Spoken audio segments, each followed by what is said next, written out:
Senhor aumente a nossa fé. Amém? Vamos ficar de pé, vamos ler a Bíblia, não é?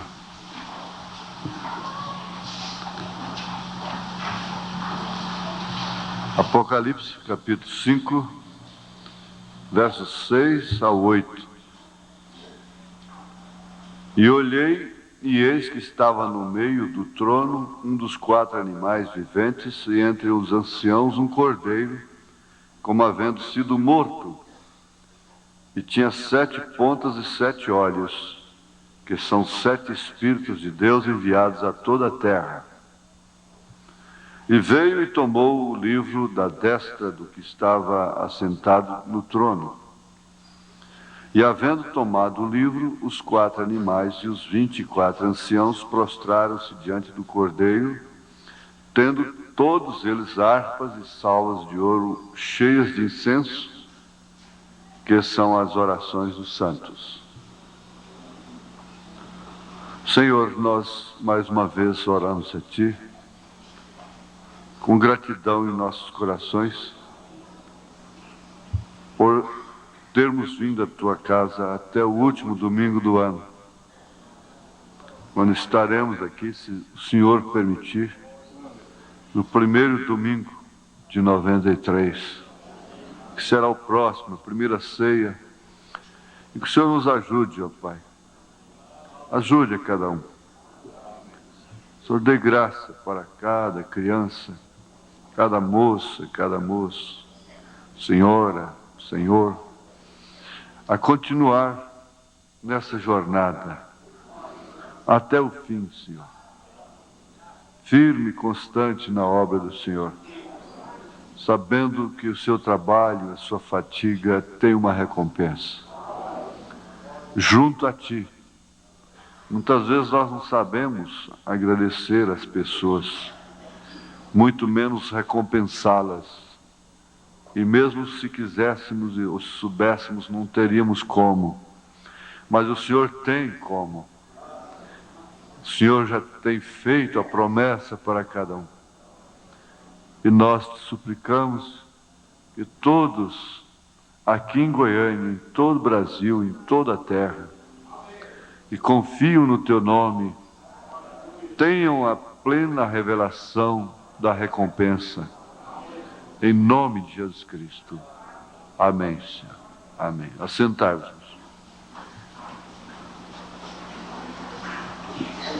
Você sabe que cada ponto estratégico da vida carece de uma revelação. A revelação sobre tentação, a revelação sobre o dízimo, a revelação sobre o casamento, a revelação sobre a recompensa, que é lá em cima, não é aqui. Pessoa que tem a revelação da recompensa nunca se escandaliza.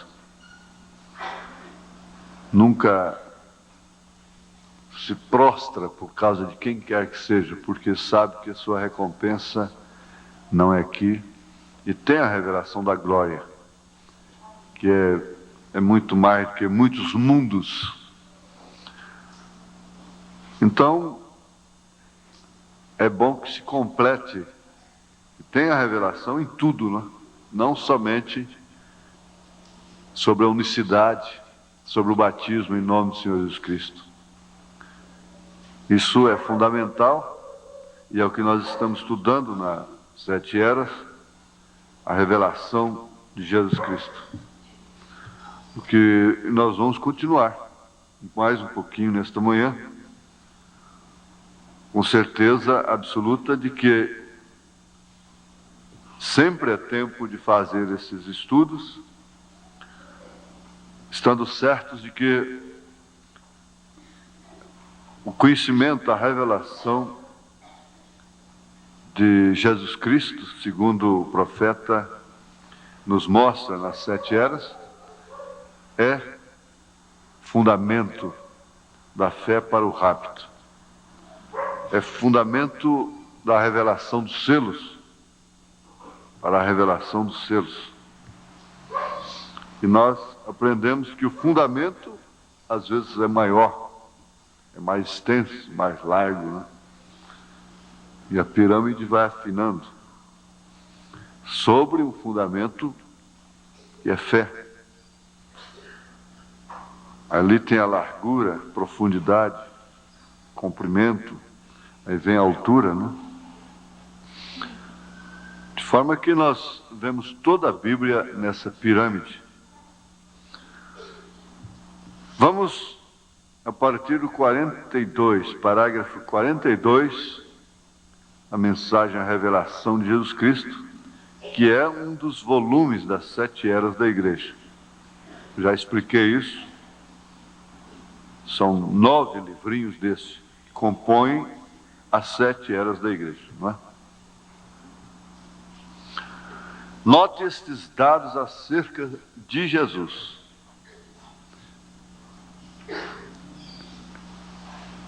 Note, quer dizer, observe, ponha atenção, tenha interesse, porque isso é bom para vocês, isso é necessário. Dados acerca de Jesus. Vocês querem dados acerca do escritor, do compositor, do presidente, do artista, do jogador, dados do homem. Agora aqui são dados acerca de Jesus que são importantes e realmente trazem luz a respeito da unicidade de Deus. Na terra foi profeta, ninguém pode negar. Ele foi ovelha e foi filho. Mas, no entanto, nenhum teólogo, nenhuma denominação afirma que Jesus foi 3 pessoas. Se perguntar para todos eles, ele foi profeta, eles concordam. Ele foi ovelha, todo mundo concorda. Ele foi filho, todo mundo concorda. Mas isso não quer dizer 3 pessoas.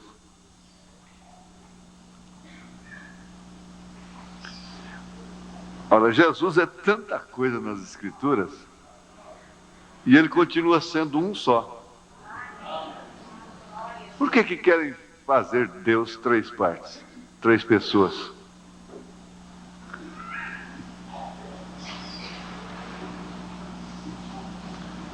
Na terra foi profeta, ovelha e filho.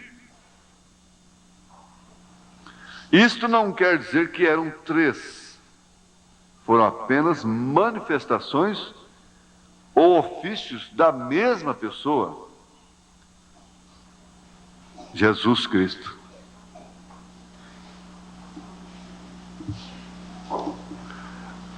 Ninguém nega, não há nenhuma ala evangélica, religiosa, cristã, chamada assim, que possa negar que o leão da tribo de Judá seja Jesus Cristo.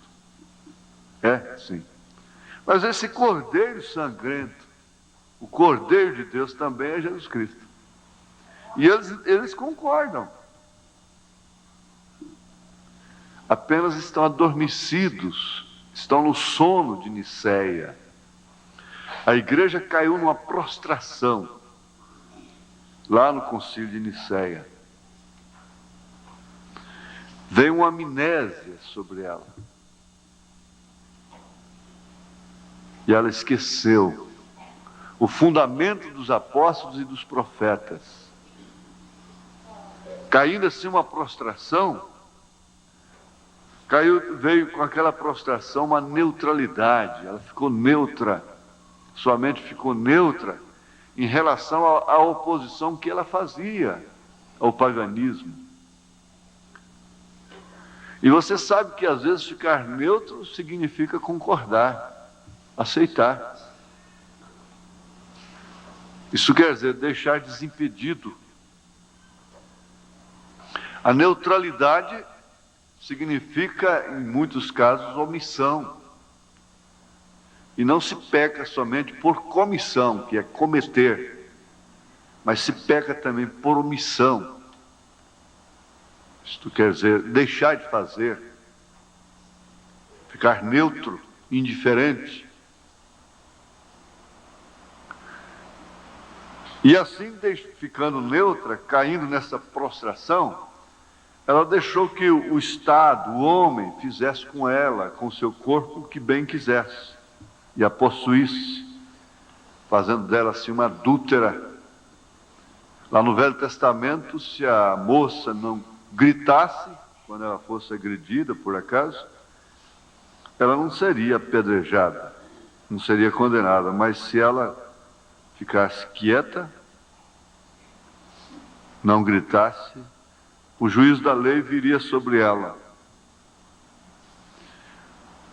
Sendo que aqueles que acordaram em tempo, o profeta diz que todos foram, mas houve um grupo que acordou e não concordou com aquilo, mas ela já havia sido conquistada por Constantino, pelo Estado.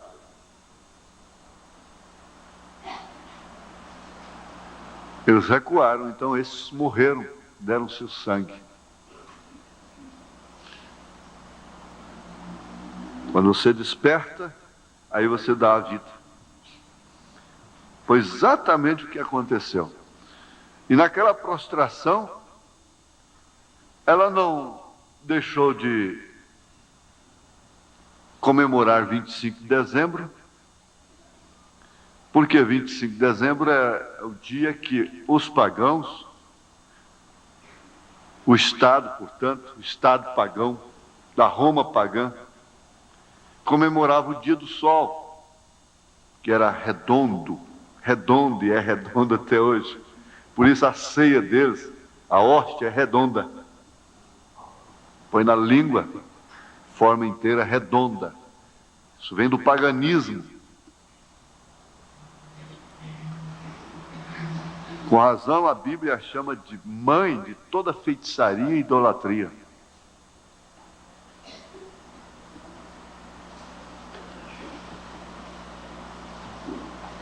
Ali então,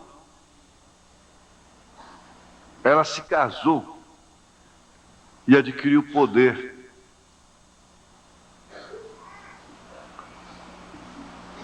Então ela decretou que Jesus havia nascido nesse pacto. Vamos fazer o seguinte: o sol é criatura, é criação, é criatura, ou criação de Deus, não é? Jesus é criador, é Deus, é criador.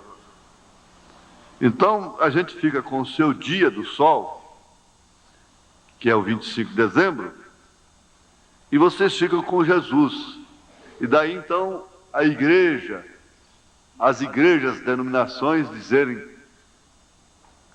que houve uma conversão de Constantino, e dá graças a Deus pela conversão dele, do Estado. O Estado nunca se converte. O Estado não se converte. O Estado tem que continuar Estado até o fim.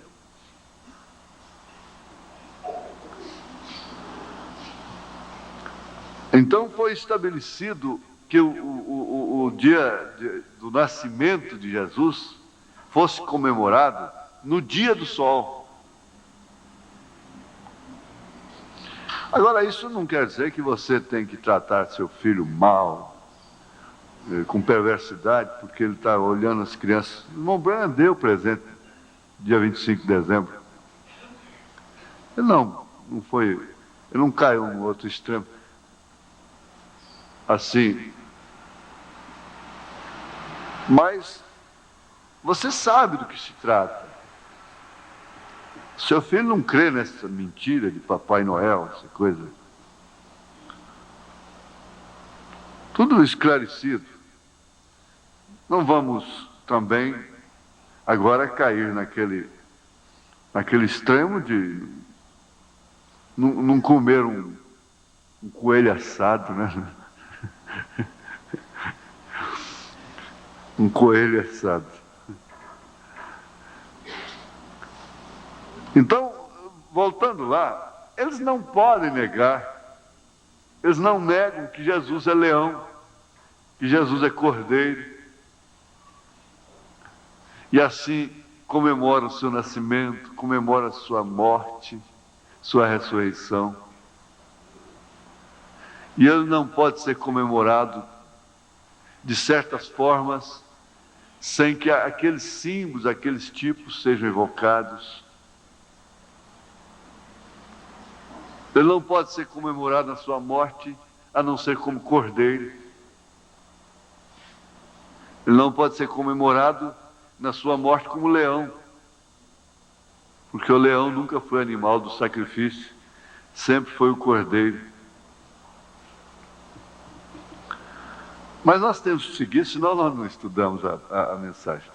Agora, há uma escritura favorita dos trinitarianos, que segundo eles, sustenta seu pensamento de que há mais de uma pessoa na divindade. Apocalipse 5, 6, 8, foi onde nós lemos. E olhei, e eis que estava no meio do trono um dos 4 animais viventes, e entre os anciãos um cordeiro, como havendo sido morto. E tinha 7 pontas e 7 olhos, que são 7 Espíritos de Deus enviados a toda a terra. E veio e tomou o livro da destra do que estava sentado no trono. E havendo tomado o livro, os 4 animais e os 24 anciãos prostraram-se diante do cordeiro, tendo todos eles harpas e salvas de ouro, cheias de incenso, que são as orações dos santos. Em verdade, estes versículos, se os separássemos, pareceriam provar seu ponto de deuses separados, né? Você observa que eu disse, estes versículos separados, mas você não pode isolar os versículos. Porém, leia Apocalipse capítulo 4, verso 2 e 3, e também o verso 9 e 11. E logo fui arrebatado em espírito, e eis que um trono estava posto no céu. Um trono estava posto no céu. E um assentado sobre o trono. Um trono e um sobre o trono. E o que estava sentado era na aparência semelhante à pedra jaspe e sardônica. E o arco celeste estava ao redor do trono. Não era dos tronos, do trono. Se são 3 pessoas, 3 deuses, então tem que ser 3 tronos, não é? E parecia semelhante à esmeralda. Você sabe para quem essas pedras todas apontam? E quando os animais davam glória e honra e ações de graças, ao que estava sentado sobre o trono, ao que vive para todo sempre, os 24 anciãos prostravam-se diante do que estava sentado sobre o trono e adoravam o que vive para todo sempre. E lançavam as suas coroas diante do trono, dizendo: digno és, Senhor. Se Saulo de Tarso nunca falaria Senhor, a não ser para Jeová.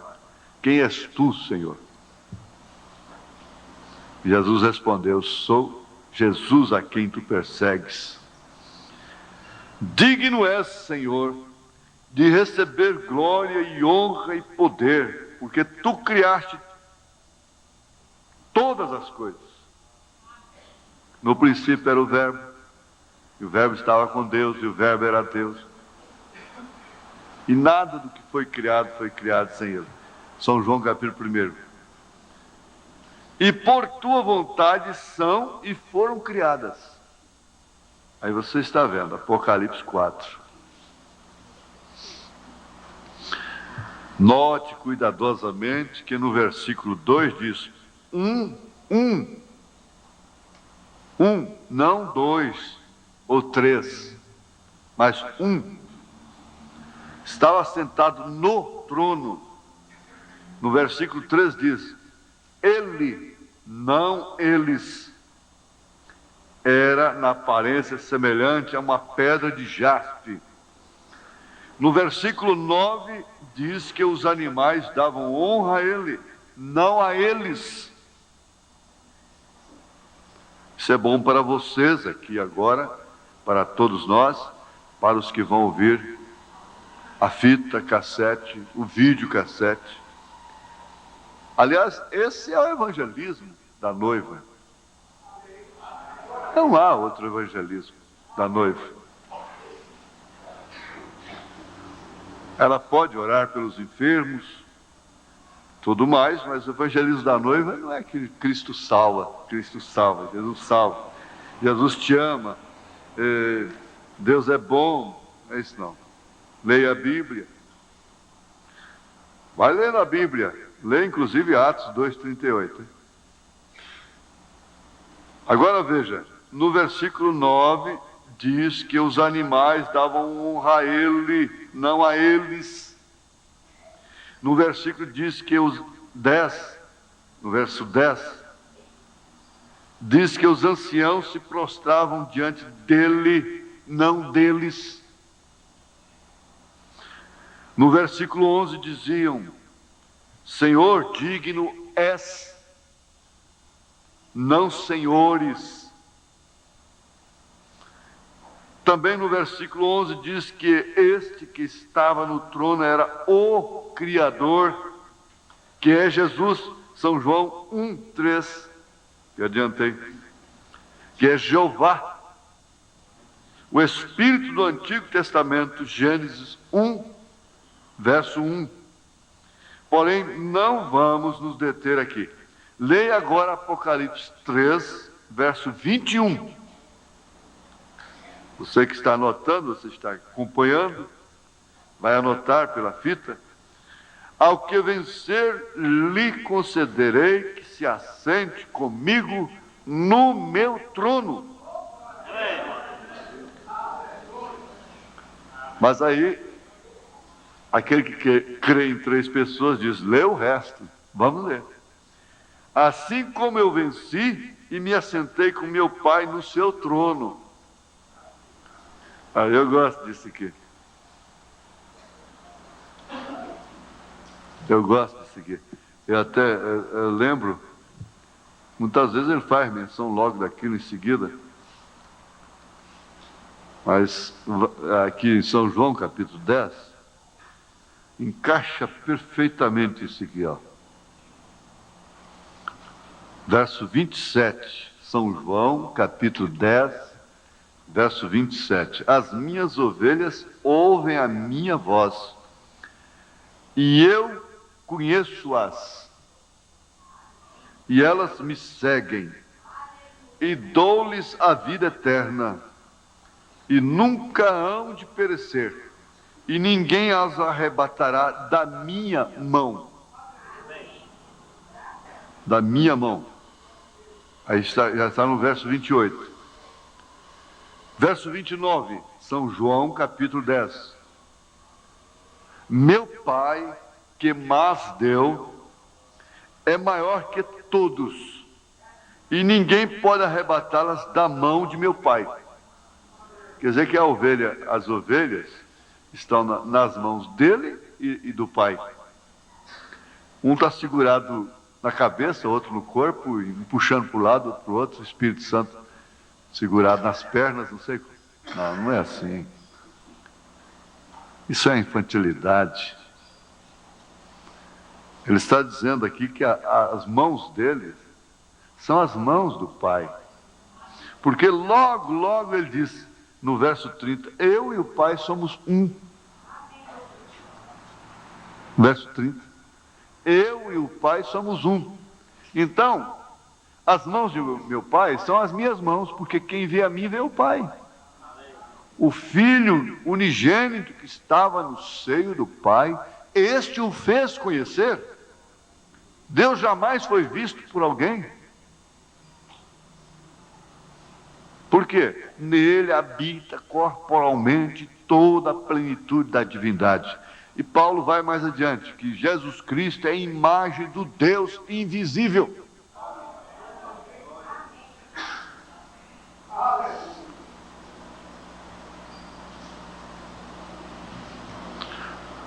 É a mesma coisa do trono.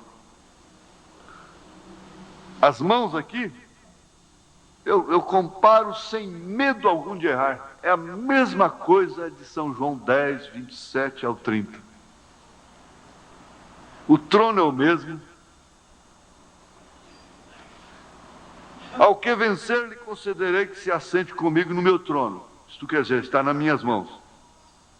Assim como eu venci, como pessoa, no seu ofício de homem, de Emanuel, de Cordeiro. Como eu venci e me assentei com meu Pai no seu trono. Você vai se assentar. Quer dizer, então você está nas mãos dele e nas mãos do Pai. Você está no trono dele e ao mesmo tempo no trono do seu Pai, porque ele está no trono do Pai. Que as mãos dele são as mãos do Pai. O trono dele é o trono do Pai. Porque o Pai, para ser visto, só pode ser em Jesus Cristo. Ninguém verá Deus fora de Jesus Cristo. Não tem jeito.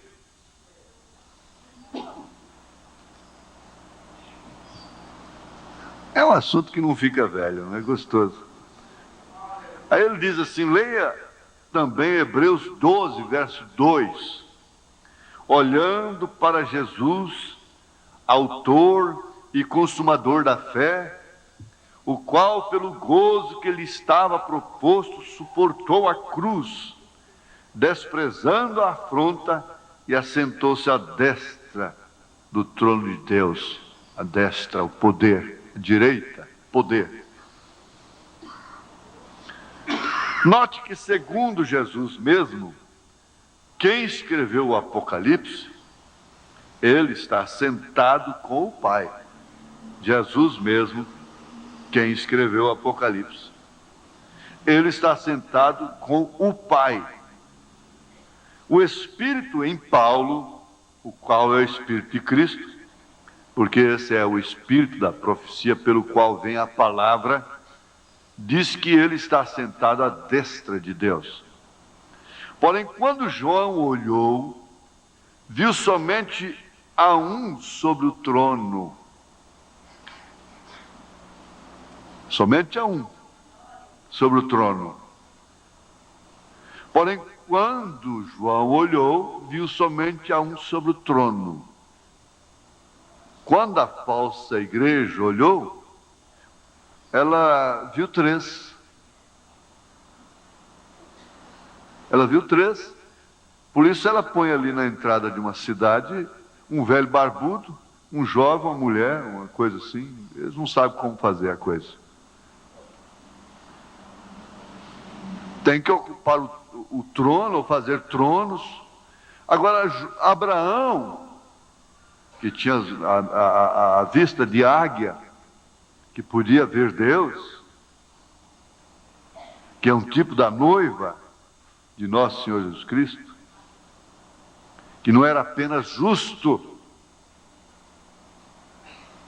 mas sim eleito, predestinado para ser o pai da fé, ser o tipo da noiva de nosso Senhor Jesus Cristo. Quando viu três, que era Elohim, mais dois anjos, em forma de homens, não vai pensar nessa... E anjo aparecendo aqui com asinhas e batendo asas, parecendo beija-flor, não. Não é isso, não. O anjo sempre apareceu em forma humana, comendo, pé sujo, barbudo, cansado às vezes do caminho.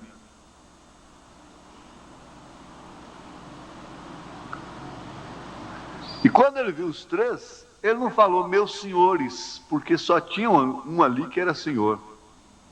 Ele falou assim, meu senhor. Agora Ló, que estava em Sodoma e Gomorra, empenhado na política, bem intencionado, justo, quando viu os dois anjos, ele só podia falar aquilo mesmo, meus senhores.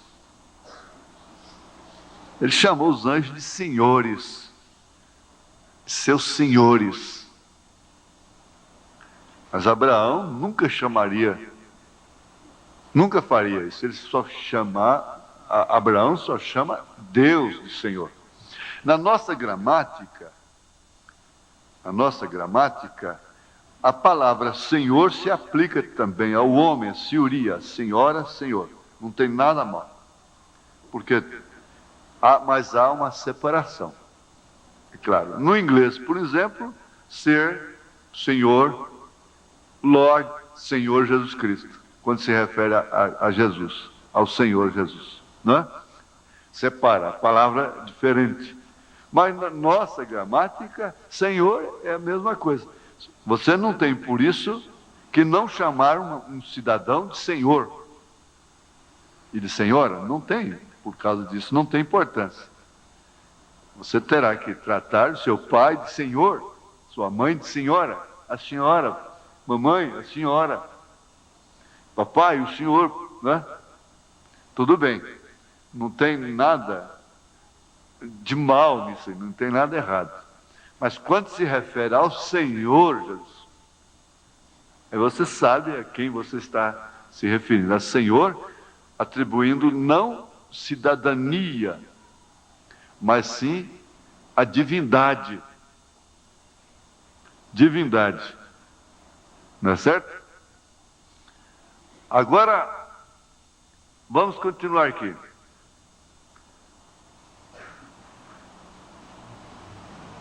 E não foi, veja só, e não foi até Apocalipse 5, 6, o qual segue a Apocalipse 4, 2, 3, em sucessão de tempo, que vemos ao Cordeiro tomando o livro daquele que estava sentado no trono, como indica Apocalipse 4, 2, 3 e 9 e 11, que é o mistério de Deus, de um Deus.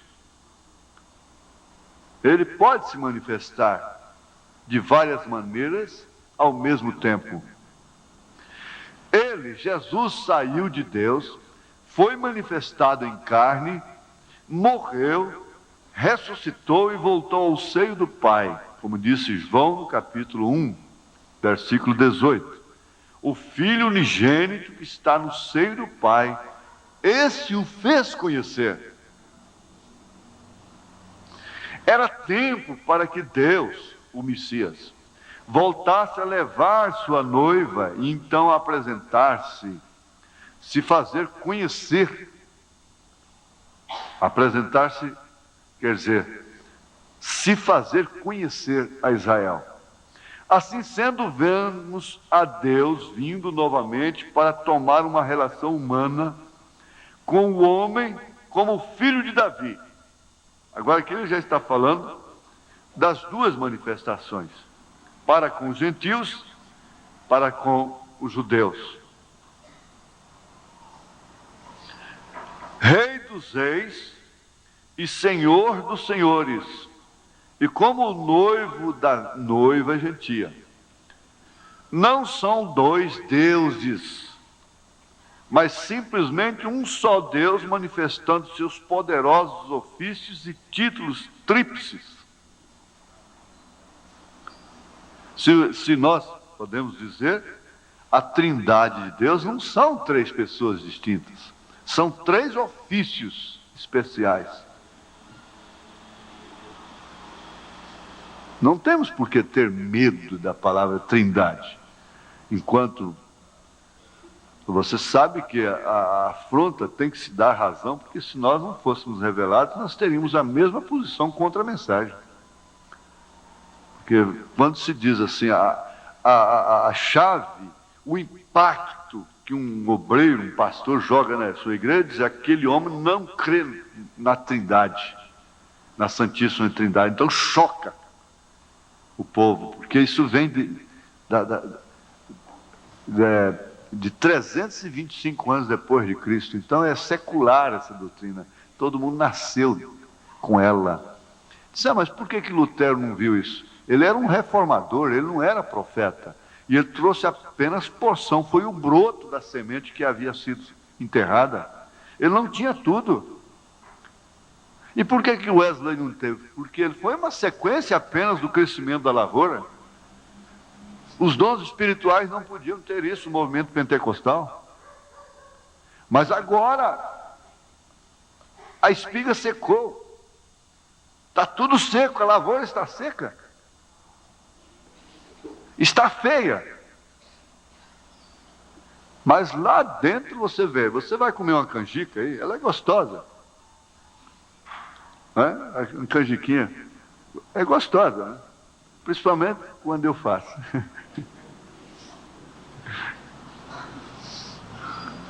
Ela é gostosa.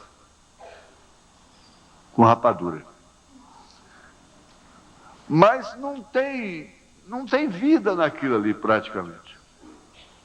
Porque eles já tiraram tudo que o milho tem. Tiraram a vida dele. Você planta aquilo, não brota. Não tem jeito.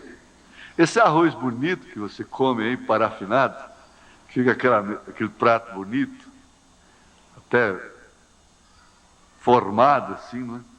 Branquinho, parecendo uma noiva vestida de branco, né? Mas não tem nada naquilo, não.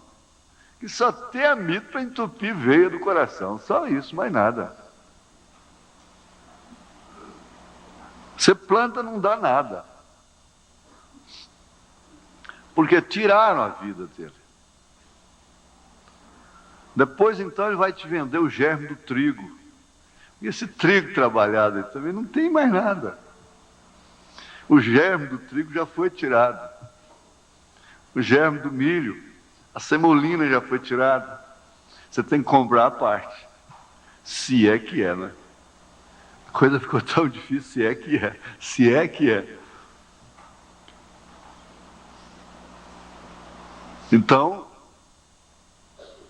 mas se você chega lá na lavoura, eu ainda alcancei agora há pouco tempo, quando ainda tínhamos aquela terra-água lá embaixo, no São Miguel, o Mão Claudemiro plantou milho pipoca lá que ficou mais alto do que quem aqui? Do que irmão João Rosa, do que irmão Valdomiro Candini, mais alto que muita gente alta, não é?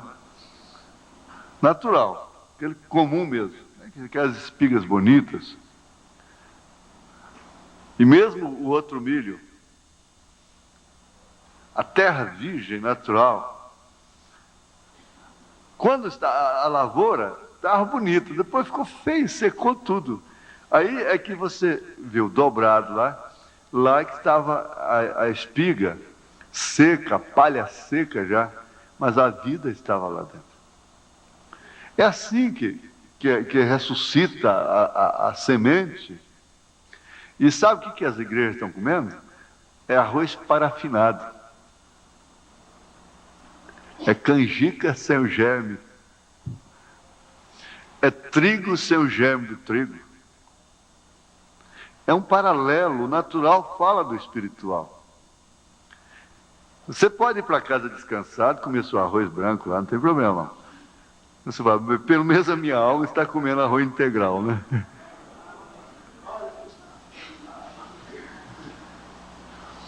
Deixa, empapuça, não tem problema não, né? Mas pelo menos a minha alma, o meu espírito está se alimentando de um alimento integral, puro, integral, sem agrotóxico. Não é híbrido, é original. É por isso que você se sente tão fraco na carne, porque o seu espírito é forte, é bem alimentado, sua carne é muito mal alimentada. E ela é fraca. E quanto mais você se alimenta espiritualmente, mais você sente que sua carne é uma miséria pura. É um fracasso. Às vezes eu chego a dizer assim, eu não sou um fracassado, eu sou um fracasso. Não é verdade? Eu, né? Agora, isso é muito bom. Isso é que é realmente o ensinamento. Isso é que é um ensinamento. Vejamos aqui. Era tempo para que Deus, repetindo, hein, o Messias voltasse a levar sua noiva, então apresentar-se, quer dizer, fazer conhecer a Israel. Tempo dele proceder o rapto, porque ele não trata com os dois ao mesmo tempo, você sabe disso, não é? Os irmãos sabem que Deus não trata com Israel e os gentios ao mesmo tempo. Tem uma doutrina aí que um homem só é Elias, é Moisés, é o Senhor, está tudo aí na terra. Mas essa até não causa tanto dano, não é? Porque ela é infantil demais, é estúpida, é bruta, é esquisita demais. Tem outras coisas muito melhores, parecidas, muito parecidas, né? Essas que são mais perigosas. Então, ele não trata com gentios e judeus ao mesmo tempo. Ele virou as costas para os judeus para tratar com os gentios. Isso é que significa abrir parênteses e tratar com os gentios. Dentro desses parênteses, nós temos as 7 eras da igreja. Isso significa, explica aquela última semana das 70 semanas de Daniel, do povo de Daniel, que é o judeu. As 70 semanas, a última semana foi cortada no meio. Jesus profetizou, Jesus ministrou 3 anos e meio, a semana ali nesse caso são 7 anos. A metade dessa semana são 3 anos e meio. 3 anos e meio do ministério de Jesus Cristo. Então, fechou os olhos, vedou, cegou os judeus, a Israel, para assim tratar com os gentios. Ele virou as costas para Israel. José, lá no Egito, é um tipo perfeito. Agora ele fecha com os gentios, leva sua noiva no rapto, para depois então ele tratar com os judeus. Completando assim a última semana das 70 semanas de Daniel. Eu não sei a mecânica disso. Eu sei que é isso. O irmão Brand disse, eu não conheço a mecânica, a dinâmica, né? A dinâmica disso. Mas a mecânica é essa. Agora a dinâmica, como é que ele vai fazer? Isso aí, o que interessa é nós estarmos lá, só isso. É o caso da preocupação com o milênio. A gente que é tão preocupado com o milênio, tão preocupado em curiosidade, coisa e tal. Gente, tudo bem, vamos estudar. Temos aí, vamos ter até debate aqui sobre o milênio. Não é? Assim, num bom sentido, não é? 2 pastores, um estará defendendo uma linha, outro, para esclarecimento. Então, tudo bem, vamos estudar. Mas o mais importante é saber que sem nascer de novo, sem ser elegido, sem ser predestinado, você não vai estar lá. E como a mulher que dá à luz filhos aí, sem saber o que ela tem por dentro, às vezes fala até para ela de ovários, né? Ela pensa que é porção de ovos de galinha lá, né? E dá à luz aí meia dúzia de filhos, 10 filhos, o irmão Gerson vai ter 24 netos, né, agora. Mas é isso. E não conhece nada do assunto. Importante é estarmos lá, não é? Agora, o que nós temos de conhecer para não sermos enganados nessa dimensão, aí é dever. Como ele disse através do profeta Oséias, o Ageu, o meu povo foi destruído por falta de conhecimento. Conhecimento. Mas vamos adiante, isso aí está bem explicado.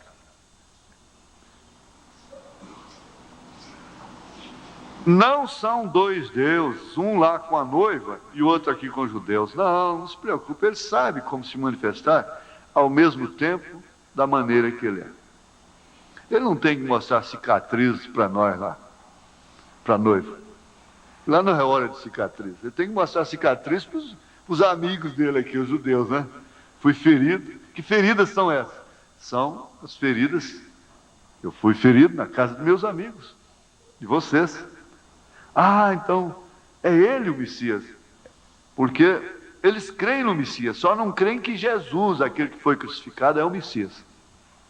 Eles estão esperando o Messias vir.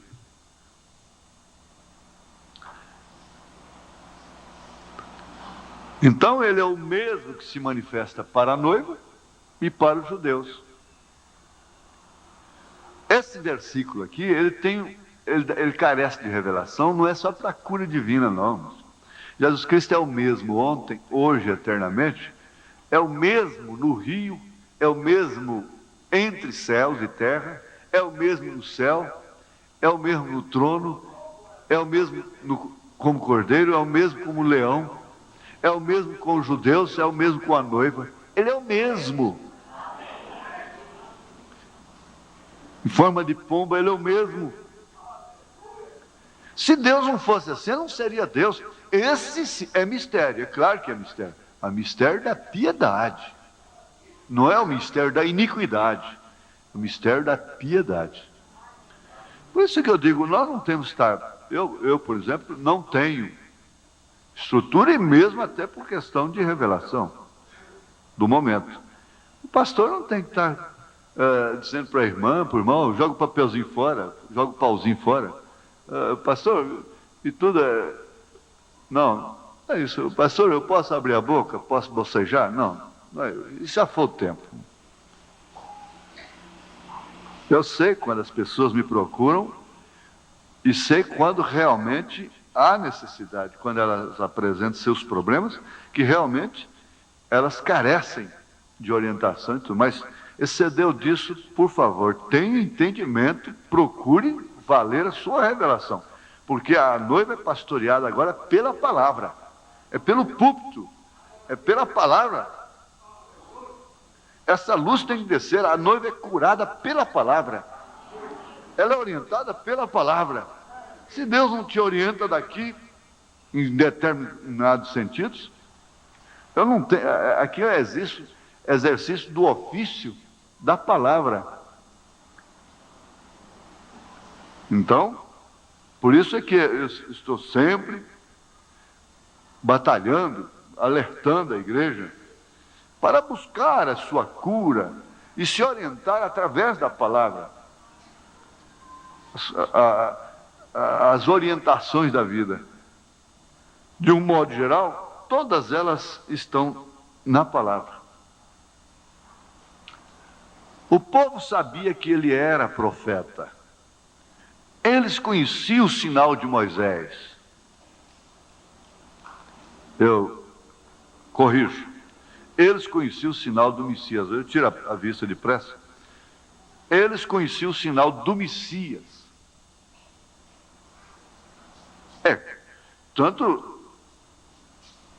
Tanto que, deixa eu ver se ele não vai falar aqui, não. Quando Herodes inquiriu deles lá, dos sacerdotes, onde havia de nascer o Messias, eles sabiam tudo direitinho, eles sabem. Eles conhecem o sinal do Messias,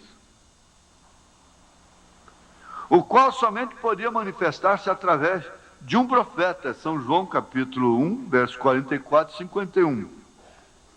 Coisa que a carne e o sangue não podem revelar. Foi o que Jesus disse lá em Mateus 16 a São Pedro. Não te revelou a carne e o sangue, mas sim meu Pai que está nos céus.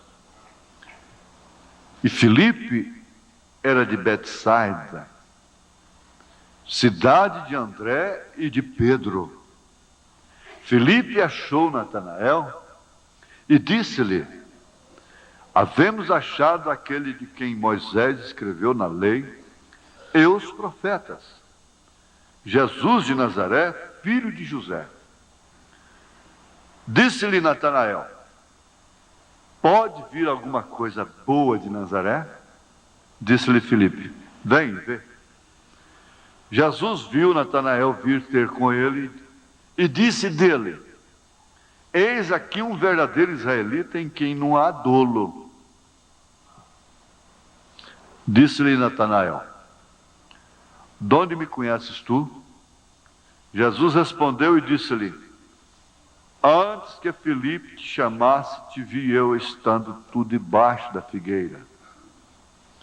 Natanael respondeu e disse-lhe: Rabi, tu és o Filho de Deus, tu és o Rei de Israel. Ele viu o sinal do Messias.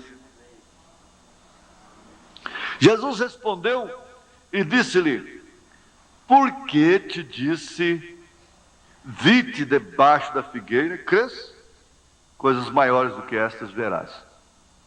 Eu tenho que sempre abrir um parêntese para a vida prática, não? Veja como ele é o mesmo ontem, hoje, eternamente. Não somente da maneira que pregam e pensam. Quando aquela mulher veio, o irmão Brana, sofrendo há mais de 15 anos, sistema nervoso abalado. Então, o que o profeta disse para ela? Eu te vejo. Ela não estava debaixo de uma figueira orando. Ela estava com outro homem que não era o marido dela. Dentro de um carro, assim, assim, assim. Porque se ele te vê orando, ele te vê sofrendo por ele, se portando como cristão, como uma cristã, ele te vê também naquelas outras horas. Dois homens estavam profetizando maravilhosamente numa reunião, e o irmão Branham estava no início do seu ministério. Eu li um tratado ontem, me trouxeram uma revista aí, e diz assim que o irmão Branham morreu ainda jovem, teve poucos anos de ministério, né? Esse é o que conhecia o irmão Branham mesmo, né? O irmão Branham pregou mais de 30 anos. Mais de 30 anos, né? Morreu com 56 anos. E aqueles dois, ele estava no início, e ele encantava com os dons espirituais. Aquilo era novidade, porque ele era batista, e os batistas não criam nisto, nos dons. Tanto a sogra, que era batista, era denominacional, disse para ele: você vai misturar lá com aquela gente baixa, aquelas porcas, usou um termo pesado lá, né? E dois irmãos estavam profetizando. E ele disse: eu tenho que fazer contato com eles. Fez contato e disse: esse é um verdadeiro cristão, um deles. Falando língua e profetizando. Um verdadeiro, autêntico. Quer dizer, ele viu. Esse é que Jesus Cristo é o mesmo. Ontem, hoje, eternamente. Que viu Natanael debaixo da figueira. Viu aquela mulher dentro do carro. Com outro homem que não era seu marido. Viu que aquele homem que profetizava ali era um verdadeiro cristão, mas quando ele esteve com o outro, eram dois, com o segundo, que fazia a mesma coisa do outro, isso ali estava um verdadeiro hipócrita. Ele era casado com uma mulher loira, branca, e vivia ocultamente com uma outra mulher morena, e tinha 2 filhos com ela escondido. Isso ali estava um verdadeiro hipócrita. Então, Jesus Cristo é o mesmo ontem, hoje, eternamente. A revelação desse versículo está aqui agora. Você está vendo a revelação do que está escrito ali?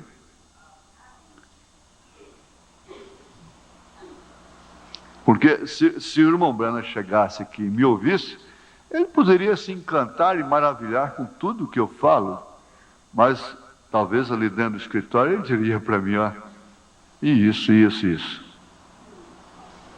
Ele te chamaria para a sua salvação, não para a condenação. Escuta, eu tenho te visto assim. Você é uma mãe, você anda falando demais, você anda se ocupando com a vida dos outros, marido dos outros e coisa. Por que você não volta? E assim então, Jesus Cristo é o mesmo hoje eternamente. Para mim, teólogo algum teve a revelação daquele filme da tentação. A maior profundidade que eu chorei igual uma criança o dia que eu vi aquelas... Quando eu vi a Igreja Católica posta contra aquela fita, eu falei, eu quero vê-la. Ela não é uma fita para você locar e sair procurando aí, para você ver.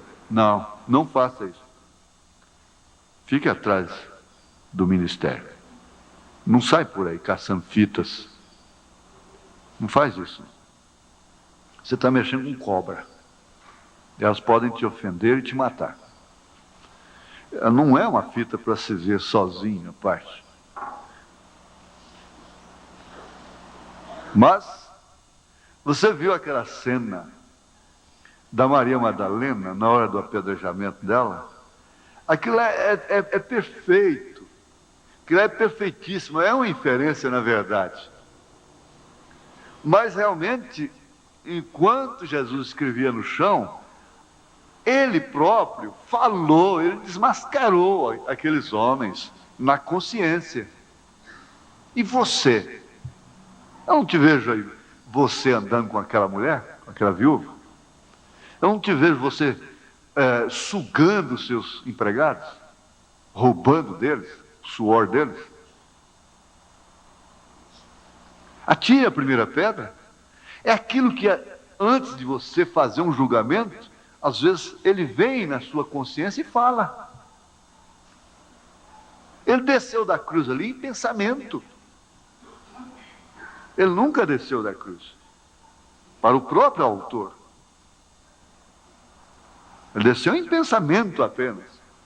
Na tentação que viria sobre o homem natural, sobre o homem. Olha, esse versículo fica mais do que nunca bem revelado, não é? Porque eu quero ir só na linha aqui, mas não tem jeito de você não ver a coisa na vida prática também, comportamento, não é? Jesus respondeu e disse-lhe: por que te disse, vi-te debaixo da figueira? Crês? Coisas maiores do que essas verás. O profeta Ezequiel falou com Deus. Sabe o que Deus disse para ele? Antes de você ver aquilo lá, Ezequiel, eu já tinha visto há muito tempo. Tudo que você vê, você tem que lembrar disso. Jesus já viu isso há muito tempo, porque Ele é o mesmo ontem, hoje e eternamente.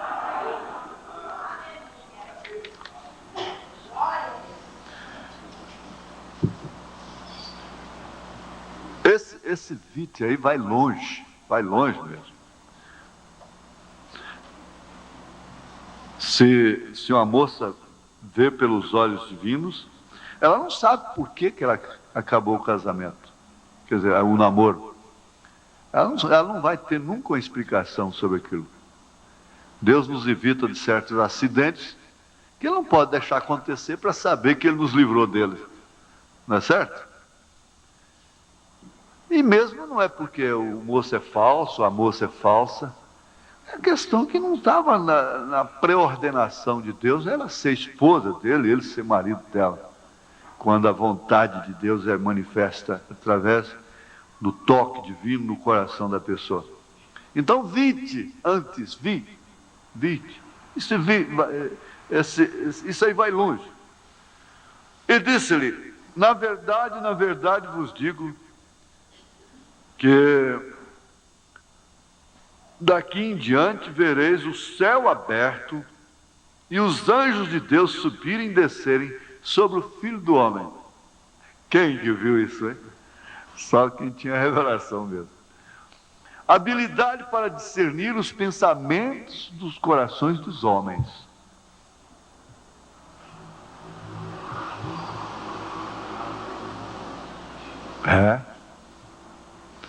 Fez com que os escolhidos de Deus entendessem que Ele era o Messias.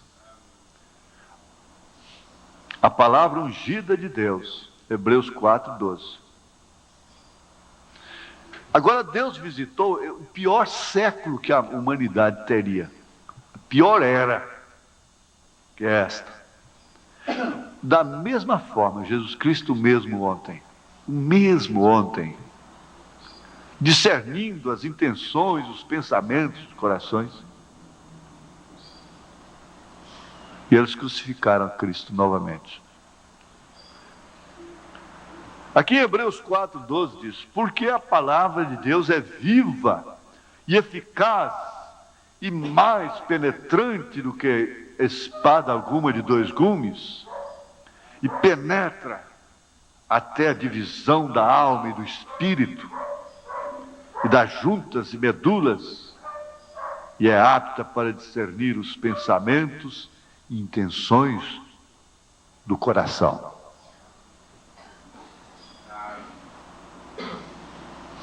Toda palavra divinamente inspirada é pronta para redarguir, corrigir, exortar. A profecia está aqui. A profecia está na palavra. Por isso nós temos que deixar essa bagagem de querermos ser carregados. Pode jogar o papelzinho fora, pastor? Pode jogar o pauzinho fora? Não. Nós temos que deixar essa bagagem denominacional. Eu estou pensando em fazer um trabalho de visita a determinadas pessoas, são poucas, e filmá-las, gravar nessa máquina, ver quanto tempo elas não me veem, quanto tempo elas não vêm à igreja, e algumas delas são visitadas por denominacionais e que manifestam um carinho todo especial, um afeto que nós não temos, um cuidado que eu não tenho, que nós não temos. Mas elas não são levadas. Não tem como. Não tem como. Elas estão morrendo sozinhas. Estão numa cama.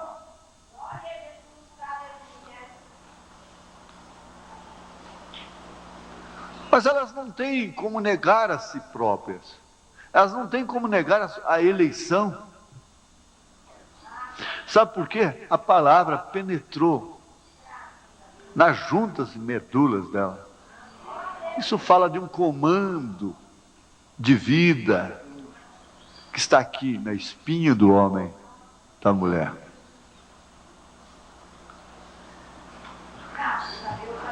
Quando a mulher junto ao poço experimentou que ele discernia os pensamentos do seu coração, ela se reconheceu, ou ela lhe reconheceu como profeta, declarando que o Messias seria conhecido por meio desse sinal. Aí você lê São João capítulo 4, a partir do verso 7 até o 25.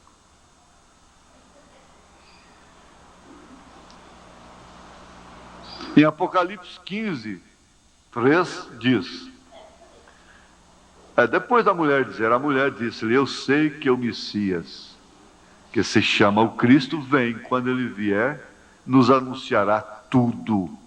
Jesus disse-lhe: eu sou, eu que falo contigo.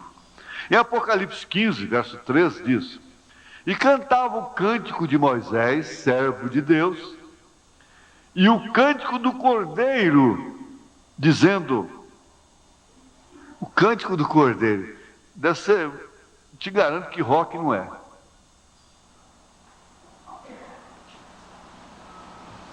Te garanto.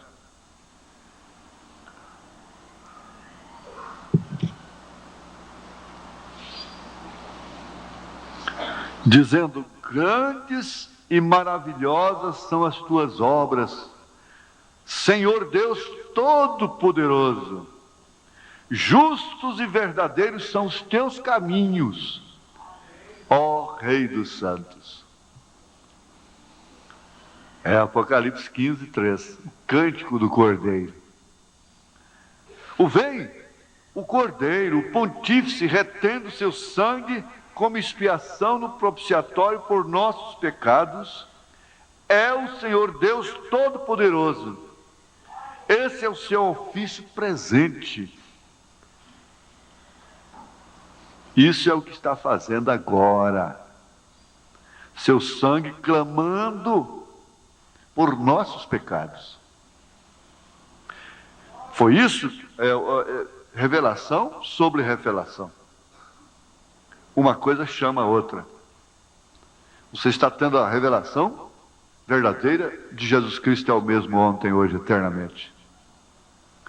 Essa revelação do sangue tem que ser combinada com acontecimentos na vida do profeta.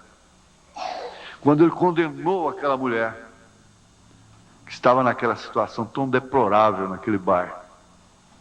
Então Deus o chamou lá fora e disse: e você? Veja aí. Então ele viu o sangue sendo bombeado ininterruptamente por causa dele, para mantê-lo limpo, porque pela graça que nós somos salvos, e o sangue é que mantém a pessoa limpa, é que mantém a alma limpa.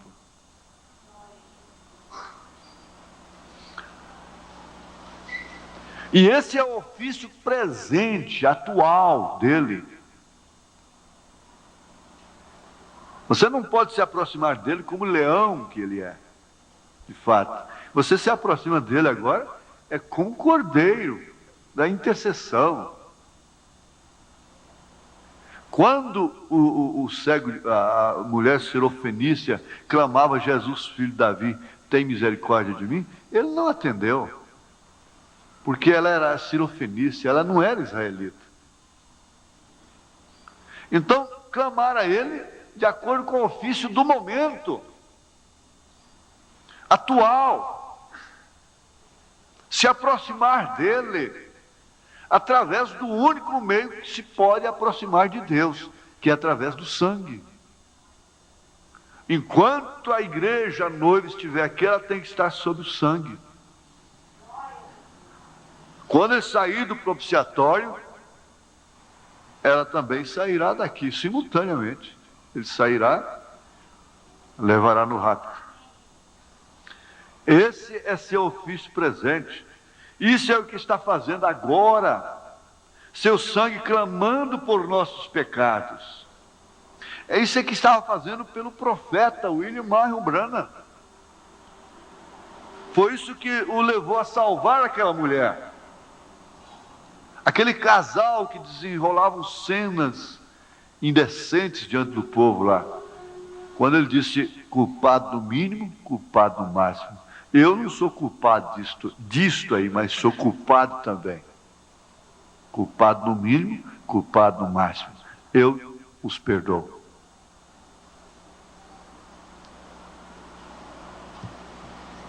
Porém, algum dia, veja, porém, algum dia aquele cordeiro será leão da tribo de Judá. Não queira encará-lo como leão.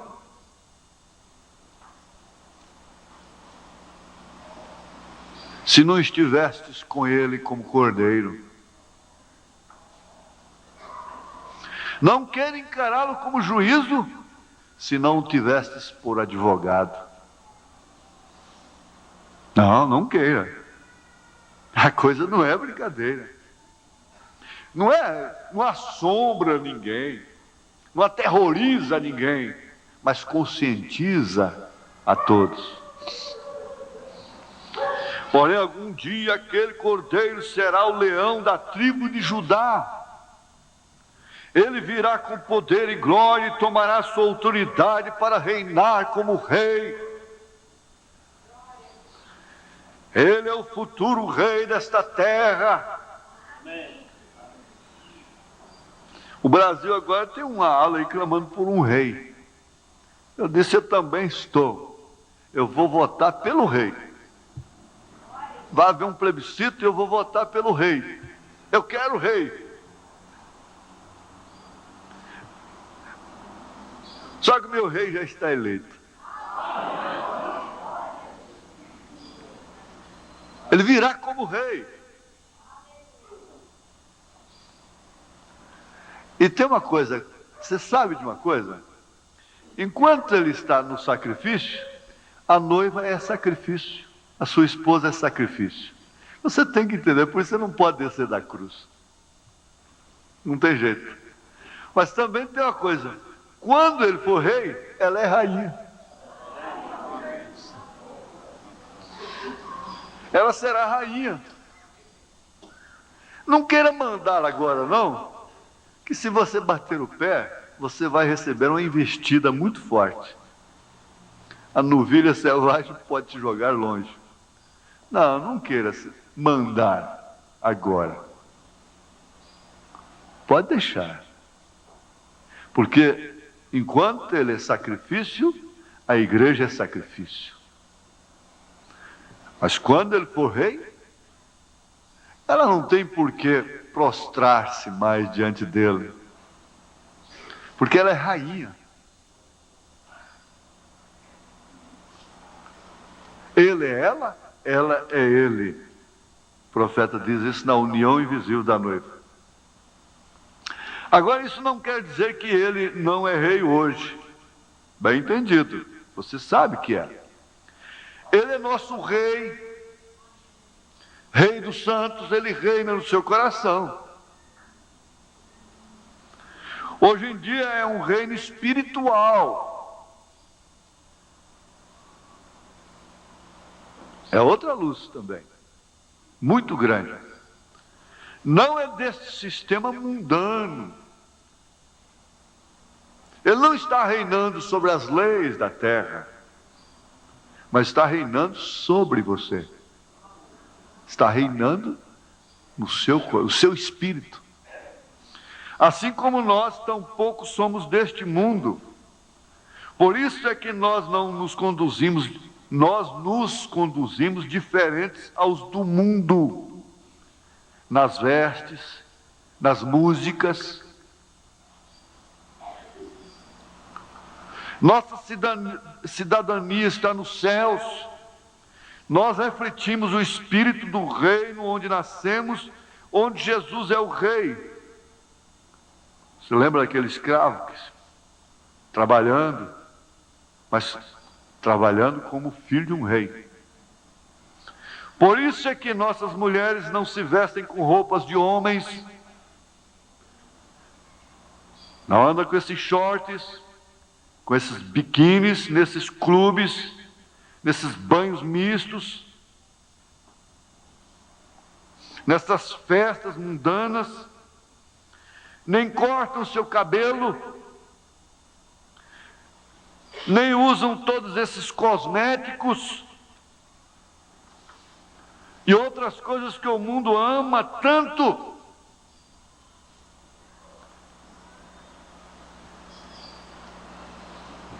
Às vezes, justamente o dia que uma moça tem que se apresentar mais natural para ser mais abençoada é o dia que ela se obriga a passar um batom nos lábios por causa do acontecimento.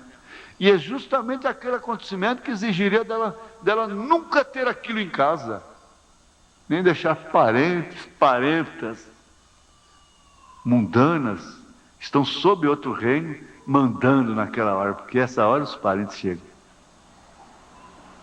Essa noiva branca, pálida,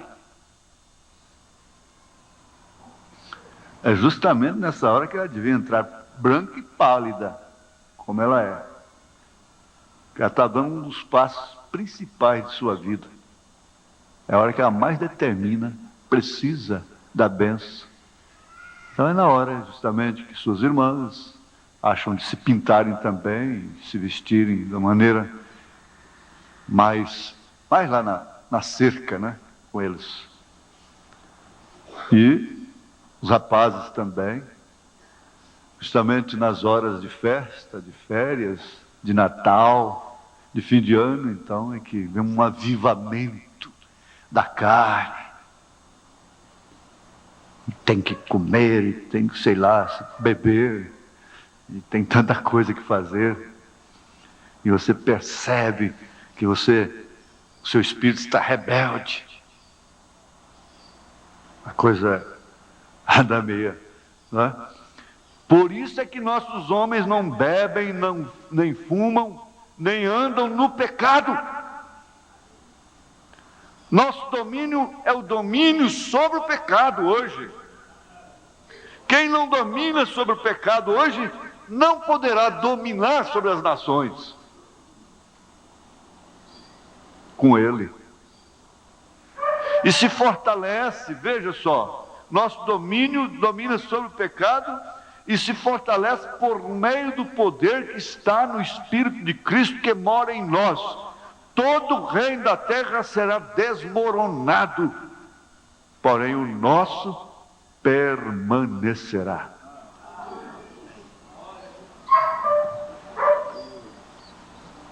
Em cima da hora.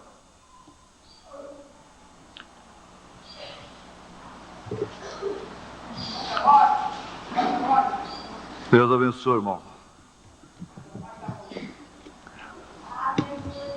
Você quer mais? Se Deus quiser, domingo que vem tem mais. Você sabe que se a comida está muito boa, você deve sempre parar enquanto você está com vontade de comer mais. Aí não vem aquelas gordurinhas.